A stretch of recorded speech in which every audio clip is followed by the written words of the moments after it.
जय भारत का संविधान आज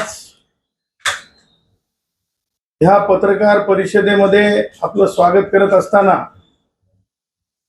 काही संविधानिक मर्यादा आणि देशाच्या प्रगतीला किती बाधक काँग्रेस सारखे राजकीय पक्ष वागत आहेत, वर्तन करत आहेत, त्या निमित्तानं बोलायचं झालं तर नारी शक्ती वंदन अधिनियमाच्या बाबतीत ही आजची पत्रकार परिषद आहे।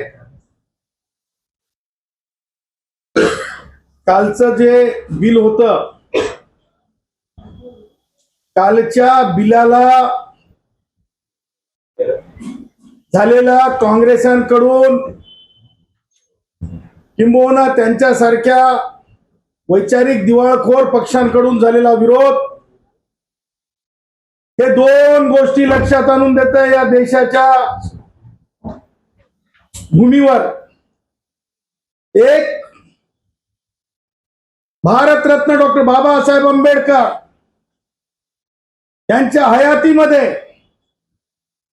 ज्या प्रकारे मागासांना त्यांच्या हक्काचं मतदान स्वतंत्रपणे करता यावं यासाठीचा जो लढा होता, त्या लढ्याला तत्कालीन काँग्रेसचे पुढारी बॅरिस्टर एम.के. गांधीजी, ज्यांना मी महात्मा म्हणत नाही, त्यांनी त्या काळात भारतरत्न डॉक्टर बाबासाहेब आंबेडकरांचं वैचारिक स्वप्न पूर्ण होऊ दिलं नाही, तेव्हा बाबासाहेबांची वैचारिक हत्या काँग्रेसांच्याच विचाराने केली होती। ती पुनरावृत्ती काल आम्ही संसदेमध्ये पाहिली, संसदेच्या सभागृहात पाहिली। कालही बाबासाहेब आंबेडकरांची संसदेमध्ये वैचारिक हत्या झालेली आहे। मला महाराष्ट्रातील तमाम देशवासियांना, तमाम संविधानवाद्यांना, तमाम डॉक्टर बाबासाहेब आंबेडकरांच्या वैचारिक वारसांना मला आव्हान करायचंय, कालचा जो पार्लमेंट मधला जे काही त्या म्हणजे महिलांच्या बाबतीतल्या 33% आरक्षणाचा मुद्दा, त्याचबरोबर सेन्सेस, त्याचबरोबर डिलिमिटेशन, ह्या मुद्द्याला गांभीर्यानं घ्या। ती बाब अशी आहे, राहुल गांधी तूने तो बहुत बोला, प्रियंका तूने भी बहुत बोला, लेकिन डॉक्टर बाबा साहब अम्बेडकर के सोच रखने वाले, माय मदरलैंड बोलने वालों में से हम हैं, क्योंकि भारत रत्न डॉक्टर बाबा साहब अम्बेडकर ने माय मदरलैंड कहा है, हम उनमें से हैं। हम सोचेंगे भी और सोच की जोर से लगाएंगे भी। त्याचं कारण काँग्रेसी बाहेर येऊन सांगत आहेत, विजय उत्सव साजरा केल्यासारखं वागत आहेत। मला आंबेडकरी अनुयायांना, वंचित घटकांना, संविधानवाद्यांना काही महत्वाच्या बाबी मला समोर ठेवायच्या, त्या म्हणजे मला सांगायचंय की आर्टिकल 42 नुसार, आर्टिकल 82 नुसार स्पष्टपणे हा मॅन्डेट आहे की सेन्सेस कशा प्रकारे केलं जावं, डिलिमिटेशन कशा प्रकारे केलं जावं, म्हणजे पुनर्रचना मतदारसंघांची आणि जनतेचे शिरगंती, ज्याला आपण सेन्सेस म्हणतो। संविधानाचा विद्यार्थी असल्या कारणाने हे आकडे मी तुमच्या समोर आर्टिकल सोबत ठेवत आहे। त्याचबरोबर ही जी बाब आहे, राज्याच्या ज्या जागा असतात विधानसभेच्या, त्या भारतीय संविधानाच्या आर्टिकल 170 नुसार डिलिमिटेशन आणि सेन्सेसचा भाग असतात। आता खासदारांच्या जागा अगदी सोप्या भाषेत तुमच्या व्ह्यूअर्ससाठी, आमच्या चाहत्यांसाठी, महाराष्ट्रातल्या तमाम जनतेसाठी, देशवासियांसाठी, ह्या ज्या जागा आहेत,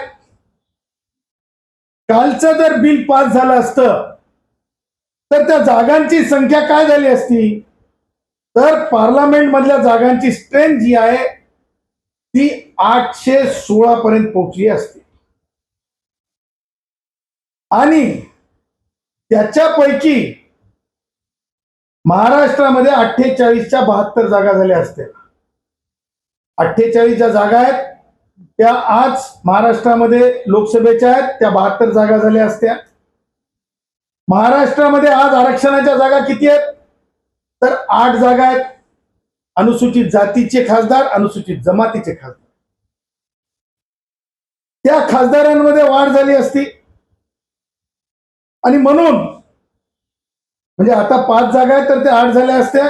आणि एसटीच्या जागा ज्या आहेत त्या जागा देखील वाढल्या असत्या. सांगायचं तात्पर्य, ह्या एकूण वाढ होणाऱ्या जागा जर आपण लक्षात घेतल्या तर 126 जागा ज्या आहेत त्यापैकीच्या जागा लक्षात घेता अनुसूचित जाती जमातीचे खासदार आमदार वाढू नये याच्यासाठीची कुटील घाणेरडी नीती काँग्रेस यांनी आखली. काँग्रेसी स्वतःला सेक्युलर दाखवणारे हे अत्यंत घाणीतल्या वैचारिक किड्यासारखं त्यांचे जे विचार आहेत त्या घाणीतल्या किड्यासारखे विचार आज आम्हाला पाहायला मिळाले, ज्याला आपण व्हायरस असलेले विचार म्हणतो. आणि म्हणून आमचं हे म्हणणं आहे की प्राखर्यानं संविधानवाद्यांनी लक्षात घेतली पाहिजे, त्याच्यावर बोललं पाहिजे. प्रति प्रश्न असू शकतो की सदावर्ते कोर्टात जाता येईल का, या प्रकरणामध्ये काही मर्यादा संविधानिक आहेत. आर्टिकल 329 नुसार या प्रकरणात न्यायालयात जाता येत नाही. परंतु एक लक्षात घ्या, या प्रकरणाला न्यायालयात नाही तर जनतेच्या दरबारात, जनतेच्या न्यायालयात नेण्याची जिम्मेदारी संविधानवाद्यांची आहे, भारतीय जनता पक्षाची आहे, कारण त्यांनी बिल आणलं. त्याचबरोबर वंचित घटकाची आहे. काँग्रेस यांच्या नाळेला फुकट बांधून घेऊ नका, कारण काँग्रेसी विचार हा कायमचा जो आहे तो काँग्रेस गवताप्रमाणाचा विचार आहे. बॅरिस्टर एम के गांधीजींचा विचार आहे, जो कधी सुद्धा या देशातील संविधानवाद्यांसाठी तो पूरक असू शकत नाही. या सोबत मला हे म्हणायचं आहे की खरोखर काँग्रेसांना जर काही बोलायचं असतं किंवा त्यांच्या सोबत्यांना जर काही बोलायचं असतं तर ज्या प्रकारे स्थानिक स्वराज्य संस्थांमध्ये ओबीसींना आरक्षण आहे त्या प्रकारे जोडीचं आरक्षण मागायचं होतं. परंतु वाढणाऱ्या जागा अनुसूचित जातीचे खासदार वाढणार होते, अनुसूचित जमातीचे खासदार वाढणार होते. 33% महिला हक्काने येणार होत्या. त्यांना थांबून, त्यांना बॅरिकेडिंग करून, अरे दलभद्र्यांनो, अरे संविधानाची लाज घालणाऱ्यांनो, हे तुम्ही करून या देशामध्ये पुन्हा एकदा इतिहासात नोंदवलं की तुम्ही किती संविधान विरोधी आहात. काँग्रेसांनी हे लक्षात ठेवलं पाहिजे. आणि म्हणून मला म्हणजे त्यांना छुटपूट किती कळतं संविधान मला माहित नाही, पण डायलॉग बाजी करणाऱ्या राज ठाकरेला मला सांगायचंय, राज ठाकरे एक ट्विट केलं त्यानं डिलिमिटेशनच्या बाबतीमध्ये. अरे राज ठाकरे, काँग्रेसांच्या जसं बुडाला आग लागली तशी तुझ्या बुडाला का आग लागली बाबा? कारण तुला वाढीव संख्या एससी एसटीची नको का आमदारांमध्ये, खासदारांमध्ये? त्या मनसेतल्या एससी एसटी भावांना मला सांगायचंय, ओबीसी भावांना सांगायचंय, हा त्या राज ठाकरेचा डीएनए आहे वैचारिक, हा विरोधी आहे. ओबीसीचा विरोध वाढू नये का जागा?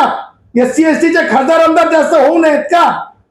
आणि मला हे त्यांना सुनवायचंय राज ठाकरेला की अशा प्रकारे तुमचं वर्तन हे स्पष्ट आणि सिद्ध आहे की तुम्ही ते सगळं बोलताना ते माननीय जे मुख्यमंत्री असतील किंवा उपमुख्यमंत्री असतील त्यांच्या कानात जाऊन चुचू चुचू चुचू बोलता, कारण तुमचे सगळे धंदे जे आहेत महापालिकेशी संबंधित आहेत, टेंडरशी संबंधित आहेत तुमचे सगळे धंदे. परंतु लक्षात ठेवा, संविधानाला तुम्ही राज ठाकरे चुकीचा किंवा संविधानिक हक्कांना तुम्ही चुकीचं दर्शवून तुमचे कोणतेच मनसुबे राज ठाकरे आम्ही पूर्ण होऊ देणार नाहीत. महाराष्ट्राच्या सरकारला माझी हात जोडून विनंती आहे की हा प्रश्न निषेधाचा ठराव येणाऱ्या उद्याच्या जी म्हणजे महाराष्ट्राच्या मंत्रिमंडळाची बैठक असेल त्या बैठकीमध्ये 33% महिलांचे हक्काच्या जागांचे मारेकरी काँग्रेसी, त्याचबरोबर SC STच्या जागा डिलिमिटेशन मुळे वाढू शकतात, खासदार आमदार वाढू शकतात, त्यांच्या हक्काचे मारेकरी अशा प्रकारचा निंदाजनक ठराव महाराष्ट्राचे मुख्यमंत्री देवेंद्रजी, महाराष्ट्राचे उपमुख्यमंत्री एकनाथरावजी शिंदे, त्याचबरोबर महाराष्ट्राच्या उपमुख्यमंत्री पवारताई यांनी आणावा आणि केंद्राच्या पटलावर ज्या प्रकारे वर्तन काँग्रेस यांनी केलं, ज्या प्रकारे महिलांच्या हक्काची इज्जत घालवली, महिलांच्या हक्काची काँग्रेसांनी इज्जत घालवली, या सगळ्या बाबी निषेध नोंदवावा असं देखील मी आव्हान करतो.